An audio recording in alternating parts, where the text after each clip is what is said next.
kalau menyesatkan rakyat Indonesia bagaimana? Ini gubernurnya lagi duduk loh. Bang Budiman, ente tanya sama dia, bagaimana dengan kawasan Mandalika itu? Kawasan ekonomi khusus di Nusa Tenggara Barat. Zaman Pak SBY, JK, zaman Pak SBY Budiono, bukan Pak Jokowi. Yang harus jawab Pak TGB lebih cocok. Baik, Ferry dan Bang Ali, saya akan tanya kepada wakil. Insya Allah dari semua yang hadir saya paling mengerti tentang Mandalika. Paten. Karena saya mengikuti sejak 2008. Paten.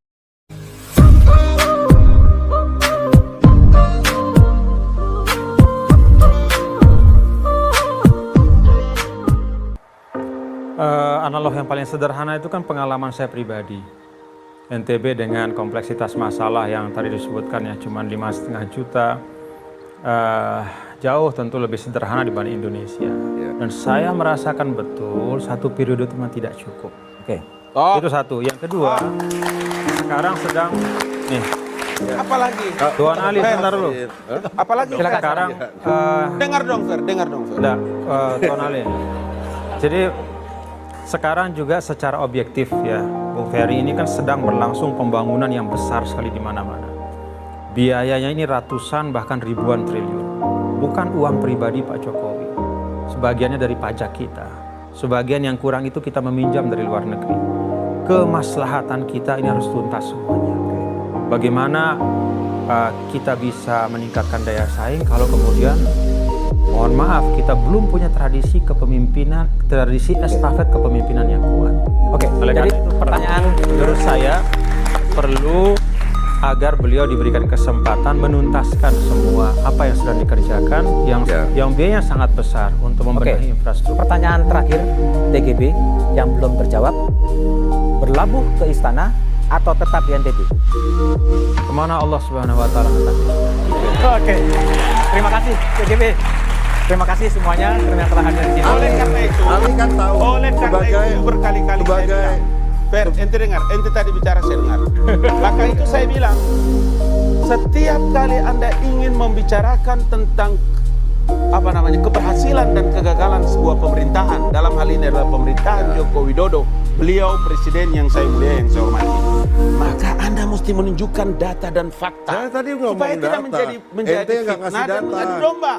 Kalau ini kan semua cerita-cerita yang syukur kalau sesat itu untuk dirinya, kalau menyesatkan rakyat Indonesia bagaimana? Ini gubernurnya lagi duduk loh, Bang Budiman, ente tanya sama dia, bagaimana dengan kawasan Mandalika itu? Kawasan ekonomi khusus di Nusa Tenggara Barat. Zaman Pak SBY, JK, zaman Pak SBY Budiono, bukan Pak Jokowi. Nah, saya gantian dong. Kita bicara dalam konteks akal sehat dan tidak mencederai orang lain. Ingat itu. Pak Ali Mokhtar Ngabalin kan ngerti bagaimana Pak Prabowo, bagaimana karena Pak Ali Mokhtar Ngabalin dulu bekas juru bicara juga direktur politik dan saya mengerti. Wah, itu dia. Saya mengerti. Nah, sekarang karena itu jalan pikirannya saya tahu karena saya direktur politik KNP. Ya. Gitu loh. Jadi gini, tadi saya jelasin bahwa pernyataan saya nggak mau suzon, tapi pendapat yang mengatakan bahwa kawasan ekonomi khusus Mandalika itu adalah kawasan yang seakan-akan seperti biasanya Pak Jokowi. Menurut saya ingin menyampaikan bahwa itu periode pada saat zaman Joko Widodo, SBY dan Pak di kampung saya. Dengar loh. Makanya saya bilang, saya nggak di Buton tempat kampung ibu saya di Sulawesi Tenggara, itu pun juga Presiden Joko Widodo membuat kawasan ekonomi. Jangan-jangan ini Prancis juara kemarin karena ada pemerintahan Pak Jokowi. Anda ingat baik-baik.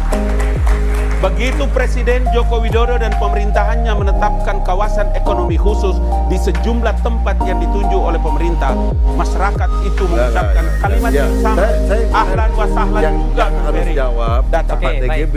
Baik, Ferry dan Bang Ali, saya akan tanya kepada Tuan Guru. Tadi soal Mandalika, saya ingin duduk perkaranya diperjelas dulu. Mandalika tadi diklaim oleh Ferry mengatakan bukan hanya karya dari Presiden Jokowi. Insya Allah dari semua yang hadir saya paling mengerti tentang Mandalika. Karena saya mengikuti sejak 2008. Stop. Jadi memang begini, tidak ada mau menafikan jasa atau kiprah siapapun pemimpin. Semua kita hargai. Tapi fakta yang betul-betul faktual adalah bahwa ada tanah di dalam Mandalika yang 1035 hektar, itu lebih dari 100 hektar. 29 tahun itu tidak bisa diselesaikan. Tidak bisa clean and clear. Dan itu menghambat investasi. Setiap kali ada investor datang selalu bertanya, ini tanah ini gimana? Saya harus menyampaikan di sini bahwa masalah yang lama sekali itu bisa selesai dengan hanya satu rapat terbatas. Dan itu menurut saya satu bukti yang bagi saya sih tidak terbantahkan ya, bahwa tanpa teori yang panjang-panjang, tetapi memang selalu orientasinya adalah bagaimana bisa menghasilkan sesuatu di lapangan. Baik. Dan menurut saya itu sesuatu yang diperlukan oleh Indonesia.